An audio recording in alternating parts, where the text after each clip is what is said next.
প্রিয়তমা আমার, তোমার শেষ চিঠিতে তুমি লিখেছ, মাথা আমার ব্যথায় টনটন করছে, দিশেহারা আমার হৃদয়।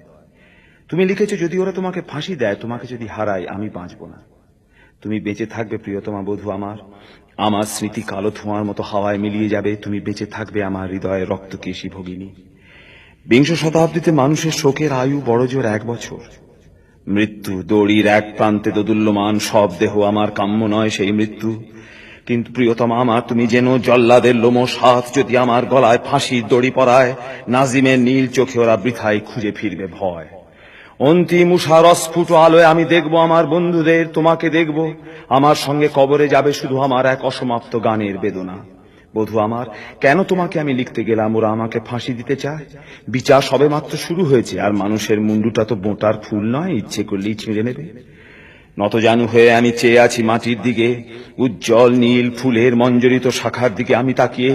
তুমি যেন মৃন্ময়ী বসন্ত আমার প্রিয়তমা, আমি তোমার দিকে তাকিয়ে। মাটিতে পিঠ রেখে আমি দেখি আকাশকে, তুমি যেন মধুমাস, তুমি আকাশ, আমি তোমাকে দেখছি প্রিয়তমা। রাত্রির অন্ধকারে গ্রাম দেশে শুকনো পাতায় আমি জ্বালিয়েছিলাম আগুন, আমি স্পর্শ করছি সেই আগুন। নক্ষত্রের নিচে জ্বালা অগ্নিকুণ্ডের মতো তুমি আমার প্রিয়তমা, তোমাকে স্পর্শ করছি। আমি আছি মানুষের মাঝখানে, ভালোবাসি আমি মানুষকে, ভালোবাসি আন্দোলন, ভালোবাসি চিন্তা করতে, আমার সংগ্রামকে আমি ভালোবাসি। আমার সংগ্রামের অন্তঃস্থলে মানুষের আসনে তুমি আসীন প্রিয়তমা আমার, আমি তোমাকে ভালোবাসি। রাত এখন 9টা, ঘন্টা বেজে গেছে গুমটিতে। সেলের দরজা তালা বন্ধ হবে এক্ষুনি। বেঁচে থাকায় অনেক আশা প্রিয়তমা, তোমাকে ভালোবাসার মতোই একাগ্র বেঁচে থাকা।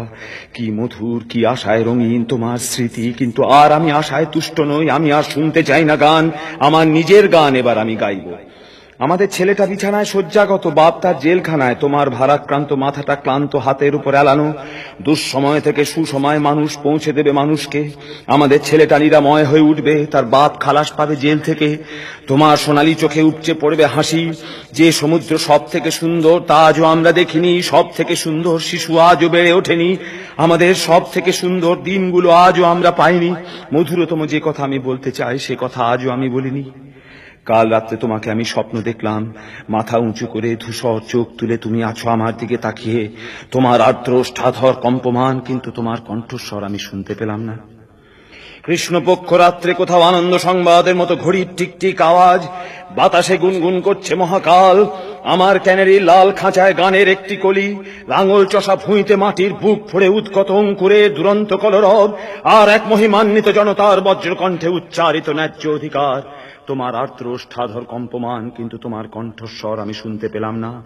আমি জেলে যাবার পর আগের চেয়ে অনেক উজ্জ্বল হয়েছে দিন, আর অন্ধকারের কিনার থেকে ফুটপাতে তাদের ভারী হাতের ভর দিয়ে তারা অর্ধেক উঠে দাঁড়িয়েছে।